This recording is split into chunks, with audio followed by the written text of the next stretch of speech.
They say every family has a secret. But in the hills of Virginia, some secrets were never meant to be spoken. This story, if you can call it that, was buried under generations of dirt, shame, and blood. It begins in a house that once stood alone on a ridge overlooking a valley of fog. Locals called it the Hollow House, though it had another name once, a family name. The Whitleys. A name that, for a time, carried respect, and later, only whispers. When I first found their records, I thought the ink had bled from age. But the stains weren't ink. They were something else. Something older. The Whitleys were settlers, pioneers in the old Virginia way. They worked the land, grew corn, raised cattle, and built fences to keep the wilderness out. But over the years, the fences turned inward. They stopped letting strangers in. The world outside changed, the Whitleys did not. Their roots ran deep into the same soil their ancestors had buried their dead in. The story really begins with two children, Sarah and Thomas Whitley. Born barely a year apart, they were said to be inseparable. You can almost imagine it, two fair-haired children playing in a field of golden grass, calling to each other as the sun dipped behind the trees.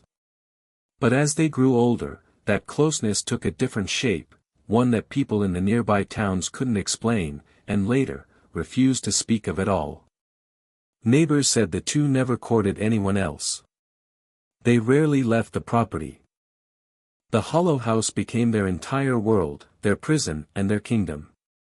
When their parents died, the two simply carried on, living together, working the land together.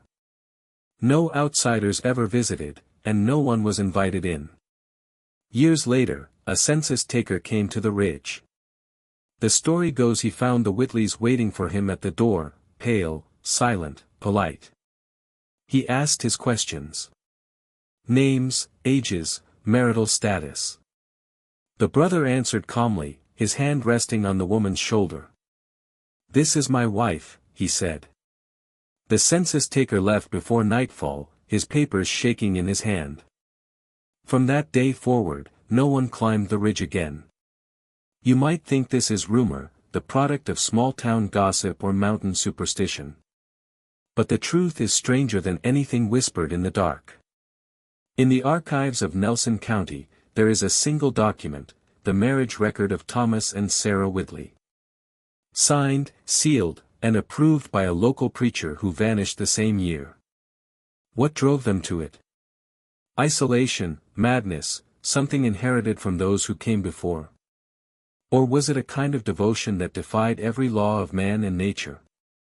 The Whitleys left behind no explanation, only a legacy that poisoned everything it touched. For decades, their bloodline continued, children born pale and sickly, with eyes that never quite met yours. They didn't leave the ridge, and those who tried were said to wander back, as if the mountain itself called them home. The family tree, once proud and sprawling, began to twist in on itself like a vine around a dying trunk. I found an old photograph once, taken around 1910. It showed a gathering at the Hollow House, 8 figures standing stiffly, none of them smiling. Their features were blurred somehow, like the faces didn't belong to them. And in the center, a woman with a long white dress and a face that looked both young and ancient. The caption on the back read, "Sister and Brother. Married, 1874. By then, most of the Whitleys were gone. Disease, stillbirth, madness, it consumed them slowly. The house fell into ruin. When locals finally went to clear it in the 1930s, they found journals, burned in places, with passages cut out, others smeared with what looked like soot. The last entry was written in a shaky hand. "We have kept it pure, as promised. We are one blood now." No one knows who wrote it. When the demolition crew tried to pull down the foundation, they said their machine stalled without reason. The earth itself seemed to resist. One worker swore he heard crying from beneath the floorboards. They left it standing. The hollow house remains, swallowed by trees, the roof half collapsed, the windows black. Some nights, locals say you can see a single light glowing through the broken panes. A lantern maybe, or something else. But when they go up to check, the light is gone, and all they hear is the wind through the reeds, whispering names they don't recognize anymore. The Whitley name has nearly vanished. The last known descendant died in a state hospital in 1963. Her medical record described her as unusually calm, unnaturally pale, and prone to whispering conversations with unseen figures. Her only words before she passed were, "He's still waiting for me." No one knew who she meant. But when I visited the ruins last year, the air felt wrong. Too still. The trees leaned inward, like they were listening. In the dirt near the foundation, I found a shard of glass from an old photograph frame. And in its reflection, for the briefest moment, I could have sworn I saw two figures standing in the doorway, watching me. And I realized something. The story of the Whitleys isn't just about what they did. It's about what we inherit. What we carry forward, even when we think the past is dead. Because in Virginia, the soil remembers. And the Whitleys are not done remembering you, you can almost feel it, can't you? That quiet weight pressing down, the sense that this story isn't finished. The hollow house still stands, but what's buried beneath it, that's where the truth sleeps. After I left the ridge that first time, I couldn't stop thinking about them. The Whitleys. Not as monsters or cautionary tales, but as people who believed they were chosen for something sacred. I started digging deeper, not into folklore, but into church records, birth registries, medical reports. And what I found, it didn't feel human. See, the Whitleys weren't the only ones. Across early Virginia, there were other families like them, isolated, proud, and bound by their own blood. But none were as extreme, none as careful about hiding what they'd done. The Whitleys had a system. A code passed from one generation to the next. They believed that by keeping the bloodline pure, they were protecting something divine, an ancient covenant with the land itself. In one of the burned journals, there was a passage still legible, "The mountain gives, and the mountain must be fed. We feed it only what is ours." It's easy to mistake that for madness. But when you walk the old ridge roads at night, with the mist crawling up from the hollows and the trees whispering above you, it starts to make a strange kind of sense. Out there, cut off from everything, time bends. The laws of man grow thin. Families like the Whitleys became their own world. One of the descendants, a man named Ezra Whitley, was interviewed briefly in 1938 as part of a Works Progress Administration oral history project. His words were later sealed because the interviewer called them disturbing. I found a transcript of part of it. Ezra said, "The first ones knew something the rest forgot. When the world outside went dark, they stayed in the light. But that light burns the skin, and it don't let you leave." That was the last time anyone saw him. By the mid-1900s, inbreeding had twisted the family tree so tightly that their children were said to be born gray and silent. Some died before they could speak. Others lingered. Doctors who treated them wrote about unusual features and abnormal cognitive patterns. But the family refused medical care from outsiders. They believed every illness, every deformity, was part of the promise. It's a strange thing, how faith can turn inward until it becomes a mirror that eats itself. For the Whitleys, that mirror was their blood. They worshipped it. Protected it. Even married it. If you drive through Nelson County today, you'll see old houses collapsing under ivy and time. But one road, Hollow Road, has no signs, no mailboxes. The asphalt turns to gravel, then to dirt. Locals say your GPS stops working halfway up. There's a point where the forest grows so dense, the light feels wrong, like it's bending around something unseen. That's where the Whitley land begins. I've spoken to people who swear they've heard singing there. A woman's voice, soft and low, coming from deep within the trees. Some say it's the ghost of Sarah Whitley herself. Others believe it's the sound of the mountain remembering. There's a story, one I hesitated to include, about a hunter who wandered too far up that ridge in the late 1970s. He never came back. When a search party finally found his camp, the fire was still burning.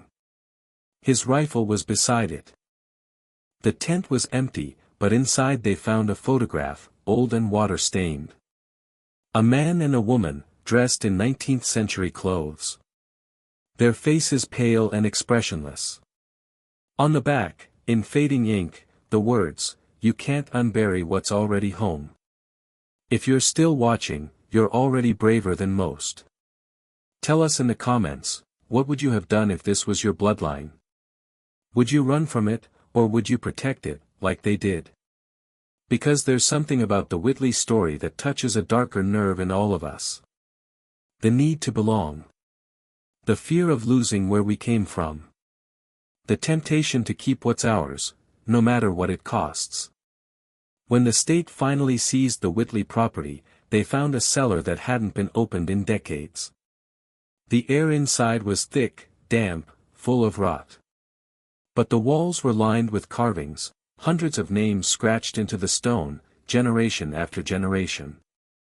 At the bottom, one line repeated over and over, "Brother and sister, together forever."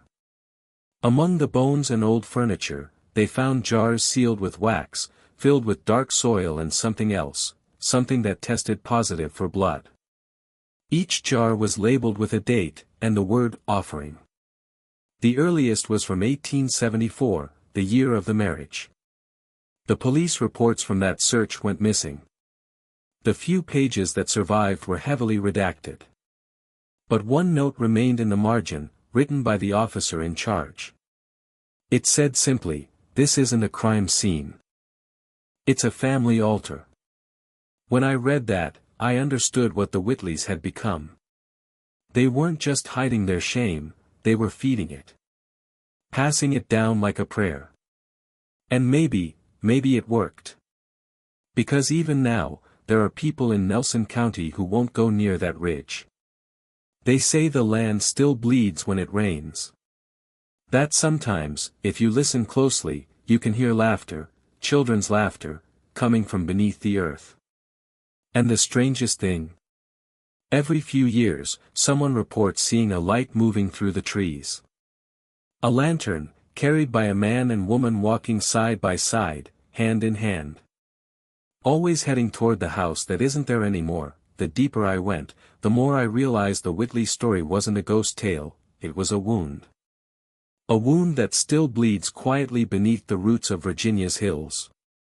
After the property was abandoned, most assumed time would swallow it whole. But time doesn't erase, it preserves, like sap around a trapped insect. Decades after the last Whitley died, strange reports began again.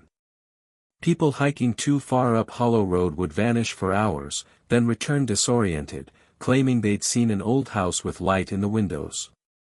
But when search parties went up the ridge, there was nothing there. Some described hearing voices, others said they saw figures watching from the tree line. But the details that surfaced in each account were always the same, a man and a woman, standing too close, their faces pale as paper. It would be easy to dismiss it all as folklore, the kind of story small towns invent to explain the unexplained. But then I found something that changed everything. A letter, hidden in a county archive box mislabeled as "Personal Correspondence, 1912. It was written by a preacher, the same one who signed the Whitley marriage certificate. His handwriting was frantic, the ink uneven. It read, "I fear I have bound something that cannot be unbound. They came to me in the night, and I saw their eyes, clear as glass, like they could see through me. They spoke the same words, in the same breath. I felt God leave that room. I married them anyway." He ended the letter with one final line, underlined twice: "The mountain took them for its own." After that, he disappeared. No grave, no record, nothing. You can feel it if you go there, the way the ground hums beneath your feet. Locals say the soil is strange, rich and dark, almost too fertile. Nothing dies there, not completely. Trees fall, but their roots keep growing. Vines crawl over the old fence lines like veins searching for something lost. It's as if the land itself remembers the blood that was spilled into it. And maybe that's what the Whitleys believed, that their love, twisted as it was, tied them to something immortal. That if they stayed pure, they'd never truly die. There's an idea buried in Appalachian folklore, one that never made it into history books. The notion that some families were keepers, guardians of places where the veil between life and death was thin. But to guard such a place, the stories say, you had to offer it something precious. The Whitleys' offering was each other. Their descendants carried that legacy like a curse. One of them, a woman named Mary Ellen Whitley, was briefly institutionalized in 1954. Her psychiatrist kept detailed notes, most of them mundane, except for one entry. He wrote, "Patient insists she is the child of brother and sister. Claims her blood is sacred and cannot mix. Begs to be sent home, says he is waiting for her there." The doctor assumed she meant her husband, but Mary Ellen was never married. When she died, the nurses said her last words were, "He's still in the ground. He's not done yet." What did she mean? Who was he? Some researchers think she was referring to her ancestor, Thomas, the brother who began it all. But I think it's simpler, and far worse. She wasn't speaking about a person. She was speaking about the land. Because every generation after Thomas and Sarah seemed drawn back to it, no matter how far they ran. A few joined the army, some moved to nearby towns, others changed their names. But their children always came home. As if something beneath the soil was calling them back, something patient, something hungry. In 1992, a crew from the State Geological Survey conducted ground-penetrating radar studies on old homesteads, including the Whitley property. The data they collected was never published, but one of the technicians, now retired, spoke to me off-record. He said there were cavities beneath the site, large, irregular, far too deep for any cellar. He described them as, like veins, running outward in every direction. He quit the project soon after. I went up there myself last autumn. There's nothing left now but stone and silence. I walked the old foundation, the air heavy with that strange stillness you only find in places that remember too much. I could smell damp wood and something faintly metallic. Then I saw it. In the dirt, just beneath where the hearth used to be, something pale, a fragment of bone, smaller than my finger. I told myself it was animal. I had to tell myself that. But when I turned it over, I saw a marking carved into it. 2 initials, intertwined. S and T. I left it there. I don't think it wanted to be moved. That night, I dreamed of the hollow house. The walls whole again, the windows glowing with candlelight. I saw them standing inside, the sister and brother, hand in hand, their faces calm, almost kind. But when I looked closer, their eyes were black, reflecting only me. I woke up before dawn, my clothes still smelling of earth.